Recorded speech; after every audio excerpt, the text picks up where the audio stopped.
পয়সা এটা নিদিয়ে স্কুলত খাবলে আচ্ছা আপুনি এবাৰ পয়সা বেছিকে দিব দেই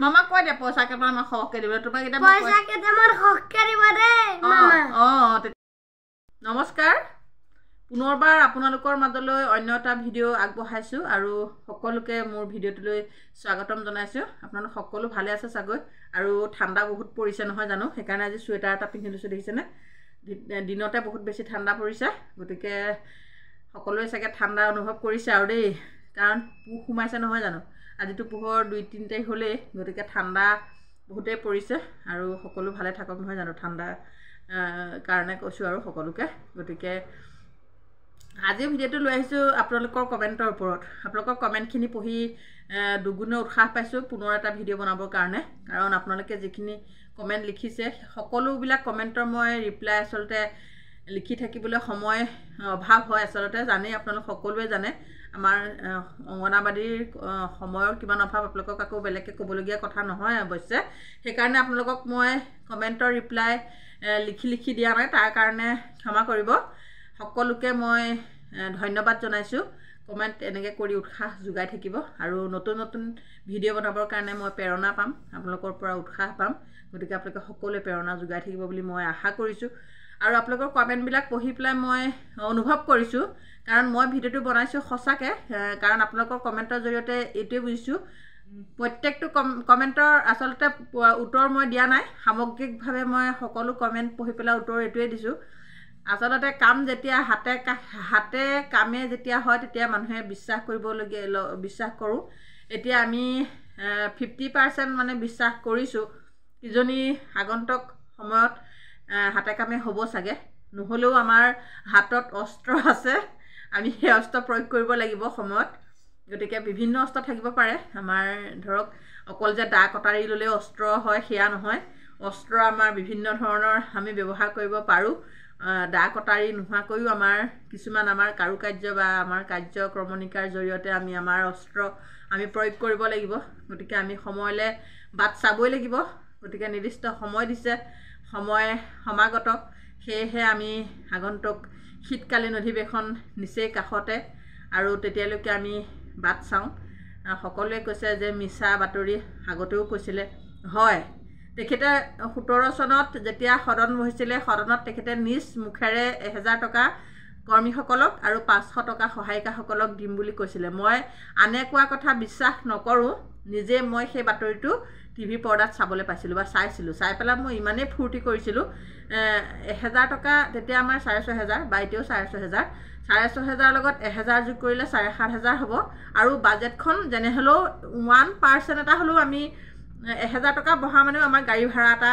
বাঢ়ে মানে সেইকাৰণে তেতিয়া খুব ফূৰ্তি পাইছিলোঁ কিন্তু 17 চনৰ পৰা আজি গৈ 24 চন হ'লগৈ 25 সোমাব কাইলৈ পঢ়িলে গতিকে 25 চন আহি পালেহি 1000 টকা আমাৰ হাতলৈ নাহিলে আজিলৈকে গতিকে কিনো বিশ্বাস কৰিব তথাপিতো বিশ্বাস কৰিবই লাগিব ডাঙৰ মানুহৰ কথা এতিয়া গতিকে আমি আগন্তুক বাজেটলৈ আমি বাট চাবই লাগিব যিহেতু তেওঁৰ কথা প্ৰথমবাৰ কিজনী কিবা খেলিমেলি কাৰণত সেইটো আমি বাদ দিছোঁ কিন্তু নেক্সট তেওঁ একেখিনি কথাকে যেতিয়া আকৌ গোটেই সংবাদ মাধ্যমৰ আগত গোটেই অসমবাসীৰ আগত কৈছে গতিকে আমি তেওঁৰ কথা মতে আমি আগন্তুক বাজেটৰ সময়লৈকে বাট চাওঁ হয় ইলেকশ্যনৰ আগমুহূৰ্তত যিহেতু পঞ্চায়ত ইলেকশ্যন আছে ইলেকশ্যনৰ আগত এনেকুৱা এটা কথা ক'লে সকলোৱে অকণমান সন্দেহ হোৱাটো স্বাভাৱিক গতিকে চাই লওঁ সময় যিহেতু সমাগত বেছি দিন নাই শীতকালীন বাজেট নিচেই কাষতে জানুৱাৰী ফেব্ৰুৱাৰী মাৰ্চ মাহৰ ভিতৰতে হয়তো শীতকালীন অধিৱেশন হ'ব গতিকে আমি সময়লৈকে অপেক্ষা কৰোঁ তাৰপিছত আমি আমাৰ গোটেই 1,22,000 কৰ্মীয়ে এই ভিডিঅ'টো চোৱাৰ পিছত কি পদক্ষেপ লয় তেতিয়া আমি সকলোৱে গম পাম সকলোৱে আগবাঢ়িব লাগিব আমাৰ কাৰ্যসূচী সফল কৰিবৰ কাৰণে আমি যিকোনো কাৰ্যসূচী কৰিবৰ কাৰণে আমি আগবাঢ়িবই লাগিব আমাৰ স্বাৰ্থ আমি পূৰণ কৰিবই লাগিব কাৰণ সকলোৱে কষ্ট কৰিছে কষ্টৰ বিনিময়ত আমি আমাৰ প্ৰাপ্য আমি আদায় কৰিব লাগিব গতিকে মুখ্যমন্ত্ৰীয়ে আমাৰ কষ্ট হয়তো বুজি পাইছে গতিকে ইমান দিন আমি বহুত বেছি কষ্ট কৰিলোঁ, বহুত বেছি চিঞৰ বাখৰ কৰিলোঁ, কিন্তু এতিয়া চিঞৰ বাখৰ কৰিব নালাগেচোন। সকলোৱে ক্ষান্ত হৈ থাকক, সকলোৱে ধৈৰ্য ধৰক। মই সকলোকে অনুৰোধ কৰিছোঁ ধৈৰ্য ধৰিবৰ কাৰণে। ধৈৰ্যই মানুহক মহান কৰে, ধৈৰ্যৰ ফল সদায় মিঠা। গতিকে আমি সেই মিঠা ফলটো পাবৰ কাৰণে আমি ধৈৰ্য ধৰিবই লাগিব। গতিকে আগন্তুক সময় পাইছেহি, নহয় জানো? গতিকে সকলোৱে লিখিছে কমেণ্টত মিছা বাতৰি, মিছা বাতৰি। ময়ো ভাবিছোঁ সঁচা মিছা কোনটো ময়ো ক'ব নোৱাৰোঁ, আপোনালোকেও ক'ব নোৱাৰে। গতিকে নিশ্চয় আমি এবাৰ মিছা কথা পাই থৈছোঁ তেওঁ ন, সেইকাৰণে সকলোৱে সন্দেহ হোৱাটো সৰু কথা। মোৰো সন্দেহ হৈছে, কিন্তু কি কৰিব, উপায়টো নাই। আমি আৰু মানে কি ৰজা যি কৰে প্ৰজা সেইফালেই কথা, ৰজাৰ মতেই চলিব লাগিব। গতিকে ৰজাৰ যেতিয়া আদেশ, ৰজাৰ যেতিয়া নিৰ্দেশ, সেইখিনি আমি মানি চলাটো আমাৰ কাৰণে লাভৱান বুলি আমি ভাবোঁ। সময় আহি পাইছে, গতিকে সকলোকে ধৈৰ্য ধৰিবলৈ মই অনুৰোধ জনাইছোঁ। আৰু আপোনালোকে কমেণ্টবিলাক কৰি থাকিব, কমেণ্টবিলাক কৰি থাকিলে ভালো লাগে চাই, নহয় জানো? আহিব আৰু কমেণ্টৰ জৰিয়তে জনাব, মনৰ কথাবিলাক ক'ব। আৰু আমাৰ এতিয়া সকলো ৰাইজে ভাবিছে কিজানি দৰমহা বাঢ়িলে আৰু, কিছুমানেতো লিখিলে আৰু কমেণ্ট মানে হেৰিয়ত থাম্বনেইলত লিখিলে আপোনালোকৰ ইমান হ'ল সিমান হ'ল। গতিকে ৰাইজেও ভাবিছে আমাৰ দৰমহা বাঢ়িলেই, কিন্তু এতিয়ালৈকে ঘোষণা কৰা নাই। এনেই কৈছে আৰু তেওঁ মুখেৰে কৈছে, কিন্তু বাজেটতহে গম পোৱা যাব আচল ৰিজাল্টটো কিমান শুদ্ধ কিমান সত্য। আমাৰ গাঁৱৰ ৰাইজেতো ক'লেই চাগে কাৰোবাক আপোনালোকৰ এতিয়া পইচা বাঢ়িলে আৰু কিহৰ চিন্তা বুলি ক'বই।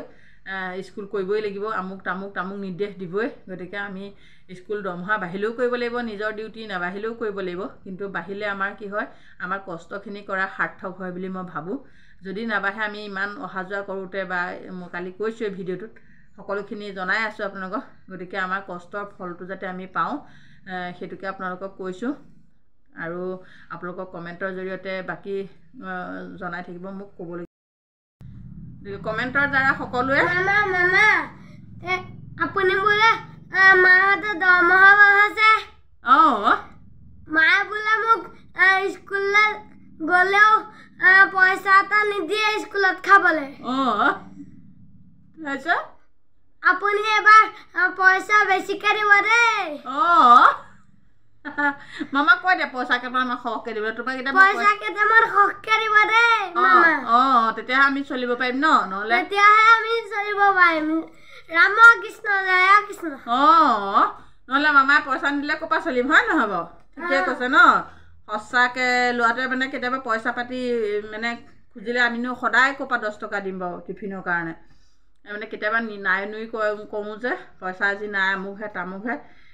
সেইকাৰণে ল'ৰা ছোৱালীয়েও বুজি পোৱা হৈছে আৰু আমাৰ অভাৱ অনুভৱ কৰিবলৈ বাধ্য হৈছে ল'ৰা ছোৱালী। কিছু ল'ৰা ছোৱালীয়ে অভাৱ কি বস্তু বুজি নাপায়। আমাৰ ল'ৰা ছোৱালীয়ে এতিয়াও বুজি পায়, মানে এতিয়াই বুজি পায়। নাই বুলি ক'লে মানে মানি লয়, বা কেতিয়াবা অকণমান দুখ কৰে আৰু পইচা 10 টকা দিব নোৱাৰা বা টকা 20টা দিব নোৱাৰা খাবলৈ। কিন্তু আমিহে জানো কেনেকৈ আমি ঘৰ চলাই আছোঁ। গতিকে ল'ৰা ছোৱালীয়েও এতিয়া অনুভৱ কৰিবলৈ বাধ্য হৈছে যে পইচা পাতি নহ'লে যে মানুহ চলিব নোৱাৰে। সেইটো এটা ল'ৰা ছোৱালীয়ে সৰুৰ পৰা বুজি পোৱা হৈ গৈছে মানে আমাৰবিলাক মানুহৰ ঘৰত। গতিকে কি ক'ম নোৱাৰোঁ, নহয় জানো? গতিকে সকলোৱে আগন্তুক সময়লৈ বাট চাওক। আৰু গতিকে পুনৰ এটা ভিডিঅ'লৈ আকৌ আহিম আপোনালোকৰ মাজলৈ। আজিলৈ ইমানতে সামৰণি মাৰিছোঁ। ধন্যবাদ।